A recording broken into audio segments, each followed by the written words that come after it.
Hello guys, in this video I'm gonna show you how you can change your phone button to full screen gestures.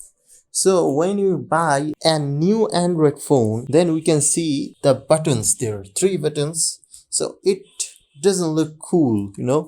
So you have to know how you can acquire that full screen gesture. That's what I'm gonna teach you today. So for that you have to watch the full video. So let's get started first. So first you have to go to the settings, then you have to scroll it down, and then you have to go to the display options.